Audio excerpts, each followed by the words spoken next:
You ask Tiger to solve. This deals with linear equations with one unknown. The final result is x equals 1 over 2. Let's solve it step by step. Group all constants on the right side of the equation. Add 2 to both sides. Simplify the arithmetic.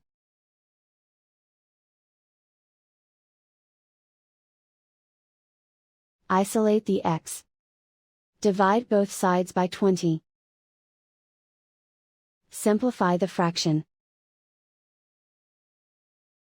Find the greatest common factor of the numerator and denominator. Factor out and cancel the greatest common factor. And so the final result is x equals 1 over 2.